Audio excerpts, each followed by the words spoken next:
Mages are an elite class in Ashes of Creation, masters of multiple schools of magic and wielding their powers to decimate enemies. In Alpha 2, mages stand out as a powerhouse class unmatched in both PvE and PvP. With devastating single target and AoE spells, they can burst down all foes with ease. Today, we're diving deep into everything you need to know about playing a mage in Ashes of Creation. While this guide covers the mage in its current state, remember that this game is still in early development and Intrepid Studios has been actively updating and evolving its content. With nearly 600 hours invested in Ashes, 95% of which was spent on a mage, including my level 25 mage in Alpha 2, which took like 74 hours to level or so, as one of the few max level characters in the game. Fortunately, the mages stayed relatively consistent, with only a few tweaks and bug fixes along the way, and I'm hoping it remains just as strong. If any major changes occur, I'll keep you updated with new videos. This guide is here to help current players who are maining a mage, as well as those planning to play one who just wants to see what the class looks like by exploring all the key strategies, strengths, and quirks that make the mage class so rewarding. Let's start by talking about how mages feel in the current state of Ashes of Creation. As you may have guessed, mages are incredibly powerful, delivering high single target damage and unmatched AoE with the bonus of not needing frequent talent swaps, which is fantastic. By around level 16 or so, you'll have enough talent points to pick up all your key damaging talents, unlike other classes that often need to adjust their build to match the situation. This advantage translates impressively to PvP as well. In fact, once you hit level 20 or so, there's only one additional skill I'd recommend for PvP that's not typically used in PvE, and that's Unyielding Blink. This talent just simply lets you blink out of disabling effects like stuns and freezes. While this is less useful in PvE, it's a lifesaver in PvP, but more on that later. When it comes to the mage class fantasy, Intrepid has done an outstanding job capturing the magical wizard feeling. At first glance, the mage in Ashes of Creation may look like your typical MMO caster. Fire spells, frost spells, lightning spells, blinks, absorb, shields, slows, and whatever else. But what sets Intrepid's mage apart is how you use these spells. In most MMOs, mage classes are limited to a single school of magic. Take World of Warcraft for example, where you choose between Fire, Frost, or Arcane, and your toolkit largely revolves around that school of magic with minimal crossover. However, in Ashes, it's completely different. This game encourages you to utilize all your schools of magic, including an added lightning element to add to your toolkit. Not only does it encourage you to utilize all schools of magic, but it actually penalizes you if you don't. Focusing solely on fire or lightning, for instance, would reduce your damage to healer level output. One of my favorite aspects of the mage in Ashes is spellweaving, blending spells from different schools to maximize their synergy and damage. I'll dive deeper into this later when we cover the talent tree and rotation section, but to give you a preview, one of our highest damage combos is the Shatter effect. This talent, available early at level 6, unleashes massive damage when you trigger Shatter. To activate it, you or your raid must freeze the target with frost spells, and then you hit it with a lightning spell like Lightning Strike or Chain Lightning to unleash the Shatter's full force. It's similar to Frost Mage in WoW, but here you actually need to hit this target with a lightning spell rather than a frost spell. Another quick example is the passive talent called Fuse. This talent increases the damage of your burns by 50%, but only if the target is already shocked, which is the debuff that you apply by using your lightning spells. There are plenty more interactions like this, and I'll explore them all in detail later. For now, just know that the Mage's toolkit in Ashes of Creation is unique, engaging, and designed to reward skillful use of the multiple schools of magic. Now, a very important topic before we go much further is going to be the debuffs, and there are a ton of debuffs in this game, many of which are crucial for mages to understand. Though only some of these debuffs are directly within your control, right? Debuffs can be applied through your spells and weapon tree procs, and here are the key debuffs that play a vital role in your mage rotation and gameplay. The first one's a burn. This is exactly what you'd expect it to be, a damage over time, otherwise known as a dot, that applies whenever you hit a target with a fire spell like Fireball, Firebolt, Combust, Magma Field, or procs from your wand or book in the weapon tree. If your Prismatic Beam contains fire, it also applies burning. Burns are the highest DPS single target debuff, stacking in both intensity and duration up to 24 seconds, providing significant damage output. The next debuff is Conflagration, otherwise known as Conflag. This is triggered by the talent Combust. Conflag converts all remaining burning damage on the target into an accelerated dot that lasts 4 seconds with 30% increased damage on that. It's a very deadly debuff but requires setup. I've seen Combust hit close to 2k damage at max burn stacks with good crit RNG, so this really can do some crazy damage. The next one is Shocked. Applied by your lightning spells like Lightning Strike, Chain Lightning, Ball Lightning, and Prismatic Beam if it's set to shock.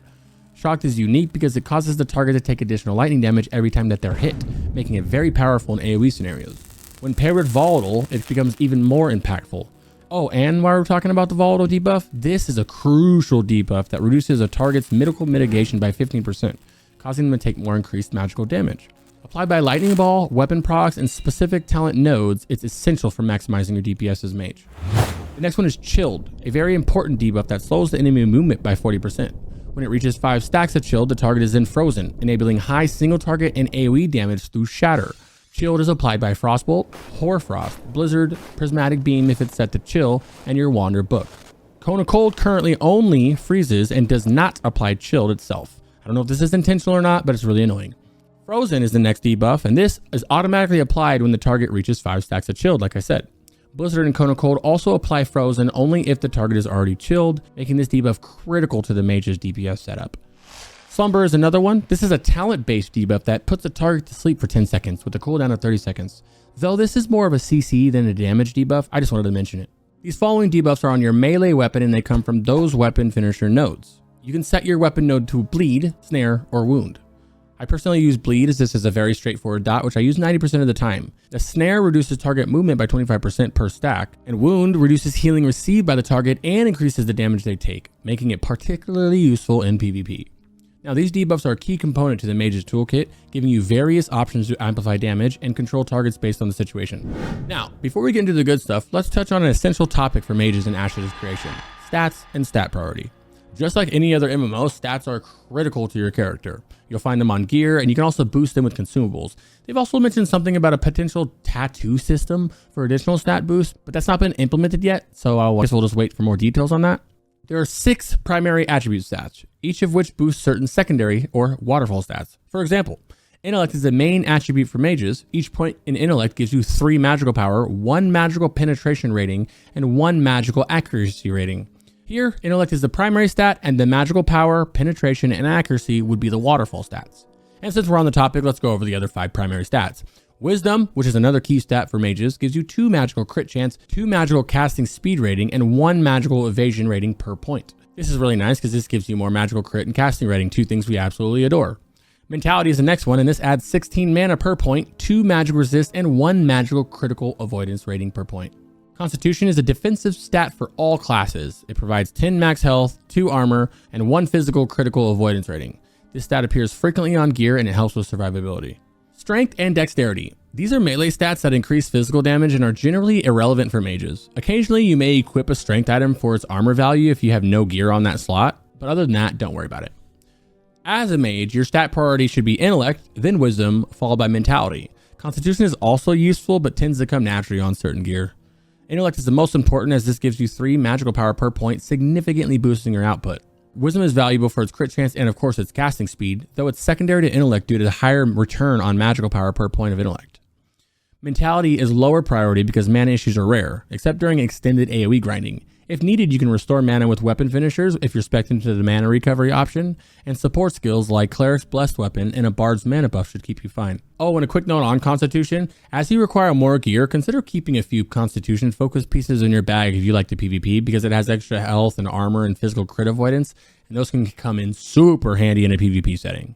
Now, let's dive into the mage skills. I'll go over each talent, what it does, and how it can be used, and then I'll share my recommended talent choices based on your level. First, let's cover 4 special skills that don't require skill points to unlock and are instead tied to level progression. These skills are displayed vertically on the right side of your interface, though that's just for visual organization. Elemental Empowerment is a core part of a mage's toolkit, available from level 1. This passive skill stays active forever once you turn it on, modifying your weapon combo finishes to AoE up to 3 targets and apply a debuff based on your elemental attunement. If you're attuned to fire, this applies burning to targets and resets the cooldown of Fireball and Firebolt, offering a high single target damage. If you attune to lightning, this applies volatile to the targets and resets lightning strike, providing the highest AoE damage along with the valuable minus 15% magical mitigation on the targets from volatile. If you're attuned to frost, this applies stacks of chilled to targets and resets Frostbolt, reducing movement speed and ideal for crowd control and PvP to set up for your shatters. And if you click on Elemental Empowerment again, it will deactivate and wipe you clean of them, allowing you to regain a significant amount of mana when you use Prismatic Beam without an element attuned. This can be very useful during extended AoE grinds when mana is running low, but it's a situational choice, one I've rarely needed as I've improved my mana management. The next spell is Arcane Volley. This is the first damaging spell you get at level 1. Arcane Volley is a damaging spell similar to World of Warcraft's Arcane Missiles, except the bolts scatter in the air instead of following a straight line. While it deals less damage than Frostbolt, Firebolt, and Lightning Strike, it costs very, very little mana, and until your Wander book reaches like 19 or 20, I believe, Arcane Volley actually has one of the best damage per mana spent ratios in the game. making it very useful for single target situations. However, once your weapon is leveled up enough, its finisher damage far outpaces Arcane Volley, so Arcane Volley eventually drops from the rotation and your action bars. Unless you just really like the spell, then feel free. Arcane Eye is unlocked at level 10. This very simple ability allows you to summon a blue Eye of Sauron looking entity that reveals stealth enemies to you and your party. This skill is only used in PvP to find those pesky rangers. Lastly, out of the free skills is Illuminate. Available around level 10 or 15, I rarely use it so I can't remember correctly. Illuminate lights up the area around your character by about 5 yards or so and was helpful during pre-testing when a bug made the world pitch black literally, but now it's more of a niche ability. It could offer some dispel protection I think in a PvP setting, but I haven't encountered a situation where that's necessary.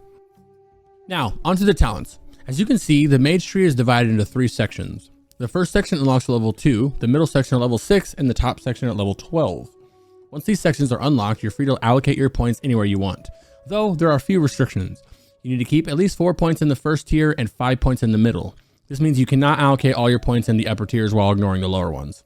In the skill tree, abilities shown as squares are active skills, like spells and abilities that you can cast like Frostbolt and typically have cooldowns. Some abilities are instant, others are channeled like Prismatic Beam, and one of them needs to be charged for full maximum damage, such as Lightning Strike. Circular icons represent passive abilities, like Fuse, which boosts your burn damage by 50% whenever the target has a shock debuff on them. Lines and arrows indicate linked abilities, meaning you must unlock the first to access the next. For example, Cone of Cold is an AoE spell that hits all enemies in front of you with ice, freezing any of them that already has chilled. Its linked talent, Tempestuous Cone of Cold, adds a knockback to this spell. See, pretty easy to navigate here, right? Now, starting with Frostbolt, this is your classic ice spell, moderate damage and a 40% slow effect. Though it's one of the lower damage spells in your toolkit, Frostbolt is invaluable for applying the chill debuff. This becomes priority at level 6 when you unlock Shatter. However, once I reach level 6 or 7, I usually switch to Hoarfrost for this purpose, especially in PvE and an AoE scenario. For most of the game, I really don't use Frostbolt that often outside of PvP. I do love it in PvP though. Frostbolt's linked talent, Splintering Shards, becomes available after selecting Frostbolt. This talent is essential if you plan to use Frostbolt as it adds a small AoE effect to the spell, and also does more damage to the main target. If the target has the shock debuff, Frostbolt will do a bit more damage and also splinter off to hit 3 other enemies. While the extra AoE damage is minimal at level 25, something around 250 without a crit, it's still a nice bonus, right? The catch with Splintering Shards is that it requires the shock debuff, which is often subject to diminishing returns, or DRs. A DR essentially provides temporary immunity to certain debuffs, meaning a target may become immune to snares or chilled if they're applied too frequently. DR also affects the AoE skills and buffs to prevent overstacking of those waterfall stats we discussed earlier. Paying attention to enemy unit frames is crucial to avoid wasting spells or mana when debuffs are on DR. For example, if I try to set up a Shatter combo on a target that's DRs on chilled, they won't freeze, and I waste my mana and I fail my combo. Managing shocked in group combat can also be challenging, as others may apply it as well, triggering DR and disrupting your setup. Early on, I'd cast Frostbolt expecting it to splinter, only to realize that shocked was on DR. This adds a layer of timing and coordination to maximize your burst potential. Next up is one of our hardest hitting spells, Lightning Strike. This is a powerhouse single target ability and the backbone of your Shatter rotation. Although I'll cover Chain Lightning later, these two spells are the primary tools for executing your Shatter combos. Lightning Strike can be charged up to increase damage, with the total output scaling based on how long you held the keybind down. You can cast it immediately for minimal damage or fully charge it to hit significantly harder. It also applies 5 stacks of shock to the target. But that's not all. If you select the linked talent Amplified Lightning Strike, it transforms into a potent AoE and applying up to 10 stacks of shock to all affected targets when fully charged. The AoE from this is exceptional, rivaling even Chain Lightning in effectiveness when hitting more than 7 or 8 targets, as Chain Lightning caps at 6.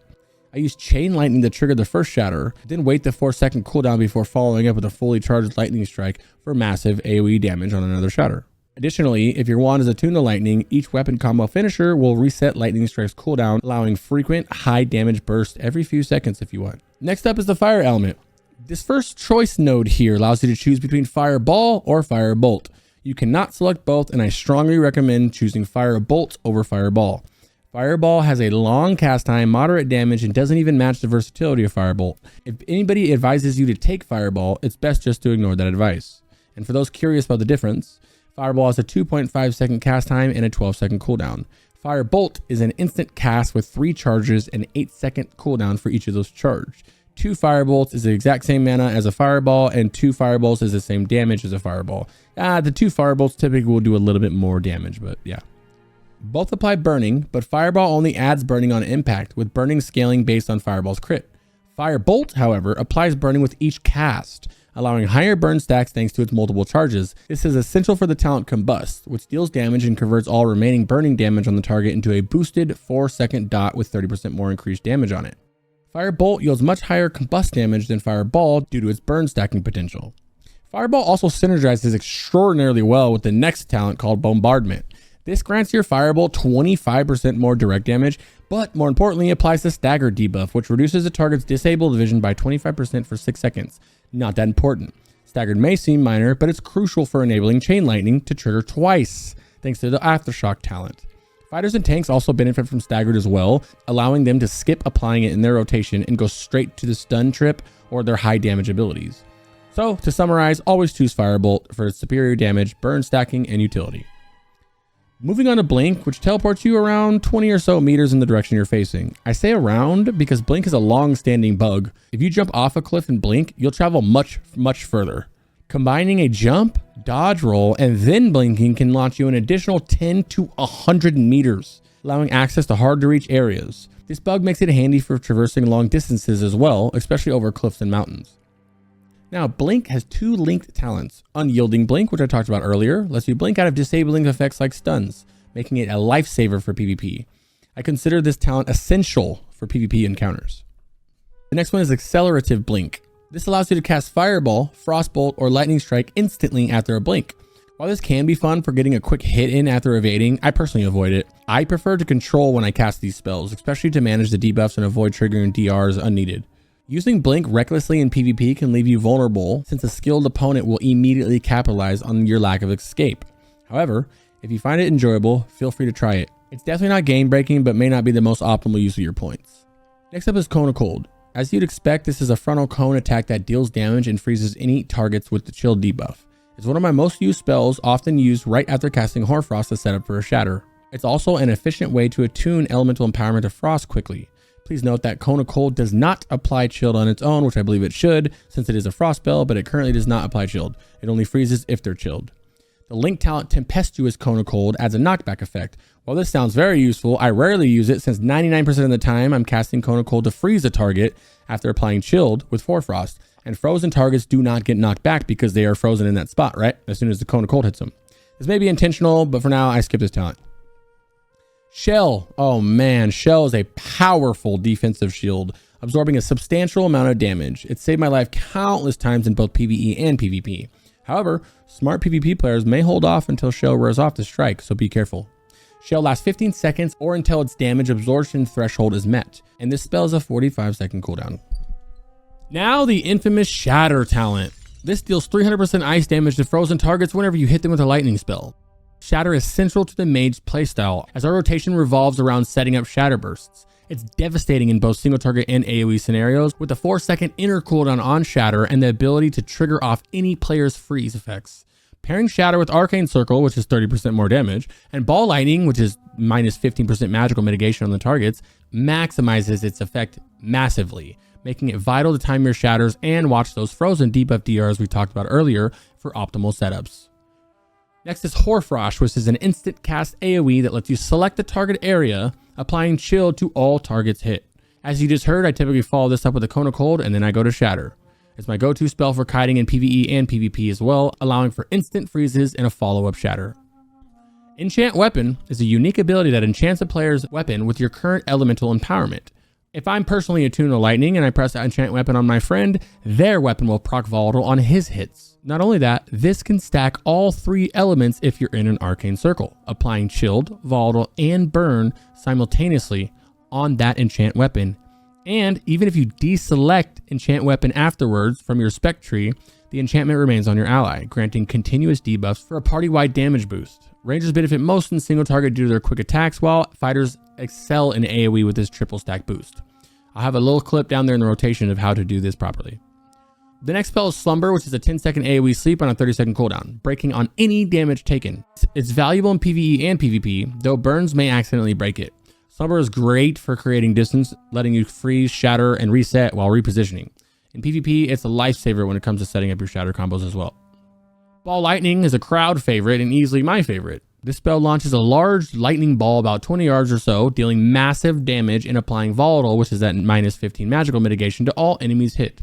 When paired with Arcane Circle, ball lightning does insane amount of damage, making shatter combos nearly unbeatable. In PvP, it can even redirect enemies by forcing them to avoid the path, offering strategic crowd control. Chain Lightning chains up to 5 additional targets, applying shock to those with volatile, which pairs well with splintering shards for the Frostbolt AoE. And what's amazing, the Link talent Aftershock triggers Chain Lightning twice if Staggered is active, making it essential for AoE bursts and making your shatters that much more pretty. Thermal Equilibrium is a passive talent that refreshes Conflag when you apply Frozen, allowing seamless burn cycles in single target and PvP by timing your combust and Conflag windows right after you shatter. Magma Field is a targeted AoE that erupts in lava, dealing decent damage as well as applying burn to all targets hit. By itself, it's not worth the mana cost or cast time, but with the Link talent Pyromania, which makes it have a faster cast time and gives you 2 additional ticks of damage, it becomes very valuable in sustained AoE with 5+ targets. However, this is very mana intensive, so use sparingly, and if you find yourself having mana issues, Magma Field is the first thing that I drop from my rotation. Just know that the more mobs you're fighting, the more this ability is going to scale, right? Fuse I've talked about a couple times is a passive that boosts your burn damage by 50% if it's shocked, enhancing dot effectiveness in single target and PvE. Blizzard summons a powerful looking but low damage AoE around you, applying shield or frozen to all targets hit. Unfortunately, it costs a ton of mana to cast this, channels slow, you're vulnerable just sitting there floating in the air, and has a 2-minute cooldown, making it very inefficient. Currently, even at level 25, it's still too weak for its resource cost. Yeah, you can get some good damage out of this if you use it in your Arcane Circle, but then you're wasting your Arcane Circle on when you could rather be getting some shatters off and a beam and some other things. But it could benefit from a shorter cooldown and reduced mana cost to become more viable in the Mage kit if they feel like buffing this spell. Like I said, at level 25, the only skills that I don't actually have is Blizzard, Accelerative Blink, and Tempestuous Cone of Cold because they just don't feel helpful. Now, we're on my 2 favorite talents, which also happen to be our big cooldowns that synergize perfectly together. Arcane Circle and Prismatic Beam. Arcane Circle creates a purple circle on the ground, granting you a 30% magical power boost while you're within it. Think of magical power like spell power. Additionally, while standing in the circle, you can stack all 3 elemental attunements, allowing your weapon combos to apply all 3 elemental debuffs. Note that Arcane Circle only affects you. Other mages cannot benefit from it. Before diving further into Arcane Circle, let's look at Prismatic Beam. This skill fires a large magical beam in front of you at about 15 to 20 yards. Dealing damage based on your active elemental attunement. For example, if you're attuned to fire, it inflicts fire damage and applies burning. However, if you triple stack all 3 elements in the Arcane Circle, Prismatic Beam becomes a powerful fusion of all 3 elements, dealing damage of each type and applying all 3 debuffs during each tick. This is huge for single target and AoE since the beam penetrates all targets it goes through. Absolutely love this spell. The effect is amplified even further when combined with Ball Lightning, which applies volatile for the additional minus 15 magical mitigation. Prismatic Beam becomes so powerful with this combo that I wouldn't be surprised or even mad if they eventually nerf it by 10 to 15%. In fact, my guildmate Nico, who was the first level 25 in the alpha, demonstrates this combo beautifully by pacing an Arcane Circle, casting Hoarfrost, Cone of Cold, unleashing a Ball Lightning, and then Prismatic Beaming to wipe out all of his opponents. So when they say don't have auto attack enabled, they mean don't have only auto attack. Correct. Okay. I was like, bro, I'm not fucking you. A couple of nuances with Arcane Circle and Prismatic Beam. Prismatic Beam snapshots the 30% damage buff from Arcane Circle at the time of casting Prismatic Beam, meaning it retains this boost even if Arcane Circle expires during the channel. So you can maximize your damage output by casting Prismatic Beam right before your Arcane Circle ends, allowing you to get more cast off beforehand. There's also a minor visual bug with Prismatic Beam where once Arcane Circle fades, the beam resumes single elemental color, though it continues applying all 3 debuffs and damage types. While the Arcane Circle snapshot feels intentional because a lot of MMOs do this snapshot mechanic, the Prismatic color bug has been reported and I'll keep you updated on the changes. With all the skills covered, let's dive into some suggested builds based on level. I'll be showing these builds using the Ashes Codex site where you'll see skill ordered by the numbered icons. Your first point becomes available at level 2. Keep in mind that there are many ways to play Mage and Ashes and you do not need to follow my choices exactly. These builds are just what I find effective for maximizing damage. If you enjoy spells like Frostbolt or Fireball more than I do, by all means, please use them. These builds are merely my recommendations. This game is way too far from being figured out.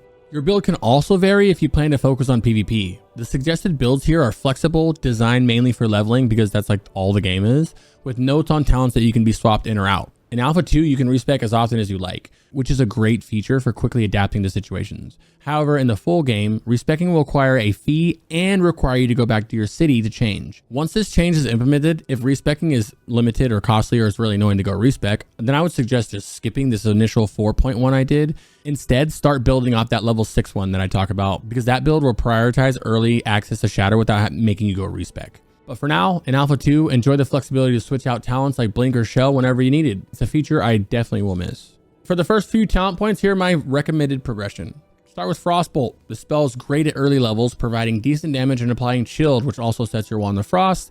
This setup allows for freezing after a finisher, slowing enemies down and reducing incoming damage. Important since we start with a low base health of 100. Firebolt is next. This spell packs a punch with 3 charges and minimal mana cost, making it ideal for early game. While Fireball is also viable, Firebolt's efficiency gives it the edge. This is also really nice too because you can open with the Frostbolt, which slows the enemy, and then switch to Firebolt to put some damage up on him, some good fire damage and a burn, which also switches your weapon to burn, so you're doing more single target damage. After that, I pick up Combust, which is essential for single target damage at low levels, providing a high burst potential early on. And then for the next level, I get Lightning Strike. The spell deals solid amount of damage and applies the shock debuff as I mentioned earlier. But the main reason we picked this though is at level 6, we unlock Shatter. And now that you have Shatter, you'll dominate single target encounters. Start with Frostbolt, use your wand or book until the enemy freezes, and then unleash a fully charged Lightning Strike, followed by a Firebolt and then a Combust, finishing off with a fire-attuned auto attacks for maximum efficiency. At level 6, pick up Enchant Weapon and attune it to Fire, as Fire provides excellent single target damage early on. If you plan to AoE farm, switch to the Lightning attunement, then enchant the teammate's weapon. And remember, you can spec out of Enchant Weapon after without removing the buff from your friend, as it's currently bugged to continue persisting even after you remove the talent. Now, at level 8, we transition into AoE. This is where I respec. If you're group farming, respec for AoE by swapping Frostbolt for Cone of Cold and allocating points into Hoarfrost and Amplified Lightning Strike. Your new Shatter combo starts with Hoarfrost, and if in melee range, follow up with Cone of Cold and a charged Lightning Strike, providing excellent AoE. Note on Chain Lightning. While Chain Lightning becomes very powerful later on, it's underwhelming early without Aftershock. A fully charged Amplified Lightning Strike will out DPS the Chain Lightning at this stage. After Lightning Strike, auto attack with a Lightning attuned wand to reset Lightning Strike cooldown, providing a very strong AoE every 4 to 5 seconds. At level 9, you want to pick up Ball Lightning. This provides massive single target and AoE damage and applies Volatile for added mitigation. Level 10, we're going back to pick up Combustion for some added single target damage, very helpful in all scenarios. Level 11 will get Bombardment, enhances Firebolt's damage and applies Stagger, helping fighters and tanks set up with your abilities, and more importantly, when you pick up Chain Lightning, you're going to want this, right? And level 12, we get Arcane Circle, granting you that beautiful 30% magical power, essential for maximizing Shatter combos. Cast it before big rotations for a massive power boost. At this point, you're ready for Prismatic Beam. Be sure to triple stack this, like I said, in Arcane Circle for optimal damage. And again, I'll cover this in more detail in the rotation section. After level 13, prioritize Chain Lightning and Aftershock for double Chain Lightning damage whenever you stagger the enemy. By this point, you have a significant chunk of your high damage abilities. Next up, pick up Fuse for the increased burn damage, followed by Magma Field and Pyromania for AoE. Be cautious with mana at this stage, as you'll be using resource-heavy spells. If you experience mana issues, remove Magma Field from your rotation until finished. The remaining point can go towards Blink, Thermal Equilibrium, Frostbolt, and Splinter Shards. I avoid Blizzard, Tempestuous Cone of Cold, and the extra Blinks unless I'm focused on PvP, where I can respec for situational talents as needed. Alright, that's the build that I would suggest. This is what I've been doing every time. Obviously, do whichever one you want, my friends, but that's the one I personally like. Next up is the weapon and weapon tree. In Ashes, you have many weapon choices, with all of them able to roll physical or magical power. And to keep it real simple and not confuse any of you, just equip the weapons with the highest magical power in your primary and your range slots, okay? For your primary slot, aim for a Scepter, a great spell sword, which is a two-hander, or a regular spell sword, which is a one-hander, and then you put an offhand, which is called a focus, in your offhand slot. However, if you have a two-hander that gives you more spell power than the offhand main hand, do that one. It's literally whatever provides the most magical power. Your range slot, however, you can choose between a wand, which is a one-hand, and then a focus, which is the offhand, or a book, which is the two-hand. Ideally, in a perfect world, you want to use a wand and a focus setup because our wands is our best in slot. But there's also times you just need to use a book. Like, as much as I prefer the faster swinging wand, I found a book in the world that's insane. So I've been using this book forever. Next up is very important, and it's the weapon trees. These trees offer significant boost to damage and elemental effects. So it's crucial to select the right type. Only wands and books offer elemental trees that allow weapon finishers to proc frost, fire, or lightning debuffs. While short bows and long bows will roll magical power sometimes, and you will see them everywhere, avoid them, as their debuff options are bleeds and snares. They do not enhance your mage toolkit, and they significantly harm it. Choosing wands or books ensures maximum synergy with all of your abilities. At first glance, the weapon tree may look complex, but it's actually pretty straightforward. All the weapons level up separately from your own character's progression, gaining their own experience and maxing out at level 25. Each level grants a point to spend in the tree, just like your skill points, unlocking and enhancing powerful effects on your weapon. The tree has a choice node, which are these ones marked with a plus. That allows you to select specific effects, for this example, like fire, frost, and lightning, and then the branching nodes that amplify that choice to the sides, either by increasing its damage, frequency, duration, a long list of things. For example, the first node gives weapon combo finishers a 25% chance to trigger a deadly finisher that applies an elemental effect, fire, frost, lightning, whatever you choose. So let's say I choose fire for this example for the extra single target damage. All right, now these branching nodes can add 10% to the proc rate, and there's 3 of these nodes, giving it 30% additional proc rate. So I'd actually have a 55% chance to trigger the fire finisher, which is huge. Additional nodes can even increase the duration of the effect by 10% per node, letting burns last longer and dealing more damage. As you level up, more powerful nodes unlock, such as a favorite of mine for AoE grinding, which restores a portion of mana on each finisher proc. At higher levels, you'll even unlock a choice between Echo, which is 35% chance to shoot 2 instead of 1, and Perfect Timing, which currently isn't that effective. Invest in nodes that increase proc rates, duration, and effect power for consistent damage. At the top end of the tree, Catalytic Projectiles boosts your deadly and extended finishers by 5% more damage and 10% increased critical strike. To the left and the right, nodes like Essence Harvest provide powerful buffs, granting a 50% chance to increase magical power by 3%, stacking up to 5 times. Each time a deadly finisher procs, this skill offers a significant power spike and is one of my favorites. Overall, weapon trees are crucial for boosting your combat effectiveness. Instead of just doing basic auto attacks, Ashes lets you unlock multiple types of weapon finishers that apply various debuffs, dots, and utility effects, enhancing both damage and survivability. The weapon tree's synergy with the mage abilities is central to combat in Ashes. For example, if I spec my wand finisher to apply chilled, I can freeze a target after it reaches 5 stacks of chilled, setting up for a big shatter, hit with lightning strike. Or in AoE grinding, I can attune my wand finishers to a lightning and apply volatile to multiple enemies, reducing their magical resistance by 50% so I can do more damage. Well, so all casters can do more damage. Once volatile is active on the group, I can then Hoarfrost to apply chilled, followed by Cone of Cold to freeze, and then unleash a very powerful lightning strike, ball lightning, chain lightning. One exciting feature right now is that you benefit from both weapon trees, regardless of which weapon you're wielding. For example, if I have a wand in my range slot and a spell sword in my melee spot, I'll gain experience and effects from both.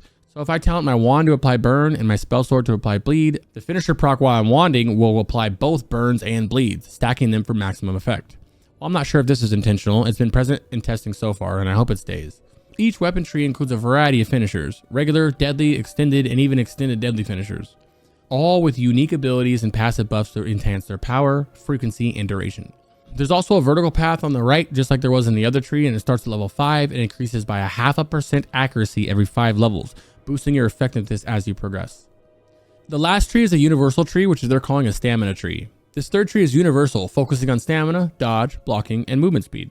This tree levels right alongside you and your actual character level, and each level grants you a point to allocate into the tree. The left side primarily buffs stamina and movement speed, the middle section focuses on dodge-related passives, and the right side enhances blocking and evasion. This will also have a passive tree on the very right side going up like the other talent trees, which do things like provide you 5% sprint boost at level 5 that increases by 5% every 15 levels, or increases your stamina pool by 10 every 10 levels. In summary, weapon trees play a vital role in Ashes, transforming basic attacks into dynamic finishers with diverse effects that boost your overall damage and utility. Keep an eye out on your weapon points and maximize these trees to enhance your mage's power and versatility in combat. Next, let's dive into the rotations. Keep in mind that your rotation is more of a priority system and will change based on the fight and what you're doing. For example, avoid spamming chain lightning and other AoE spells when you're only fighting 1 or 2 mobs. Adapt on the fly and you'll do great. Before getting into specific rotations, let's go over quickly how to triple buff your Enchant Weapon with the Arcane Circle for maximum damage. Here's the sequence. First, place Arcane Circle, and then cast Hoarfrost or Cone of Cold. This is to attune to Frost. Then use Magma Field if it's AoE, otherwise just throw a Firebolt on someone else. This is attuned to Fire. and then cast Ball Lightning, which will attune to Lightning. You now have all 3 on your Enchant Weapon. Click who you want to put it on, and then click Enchant Weapon with them. Be fast, and if you're fast enough, you can use the Prismatic Beam to finish up that Arcane Circle and snapshot it really quick, okay? The window for this is really tight, but with practice, you'll nail it consistently. Onto the core rotation. Regardless of the type of content, your entire rotation revolves around your shatter combos.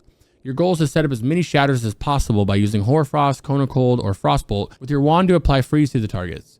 Then follow up with a huge lightning strike or a chain lightning depending on whether you're facing single target or multiple targets. Before each shatter, aim to buff it with Arcane Circle or Ball Lightning if you can. Getting both out before shatter is key to maximizing your damage. Outside of your shatter combos, use Firebolt and Combust for consistent damage and to apply stagger for fighters, tanks, and your own chain lightning. Use Prismatic Beam on cooldown, ideally with Arcane Circle every other use, since Beam's cooldown is 45 seconds while Circle's is 90 seconds. Single target rotation is on the screen, and you're going to start, like I said, with Arcane Circle. You want to use this every 90 seconds for the 30% damage buff and the triple stacking we talked about. After that, use Ball Lightning. You will keep this on cooldown as much as you can. The only reason I do not use this on cooldown is if I see that it's off cooldown and my Hoarfrost and my Cone of Cold has like 4 more seconds, I'll hold Ball Lightning just to ensure that it's out while I'm shattering. Next, you set up for a shatter. This is a Hoarfrost and a Cone of Cold, or a Frostbolt and a wand, or a Hoarfrost and a wand, or a Cone of Cold and a wand. However you want to do it. I personally use Hoarfrost, Cone of Cold most of the time because I don't use Frostbolt.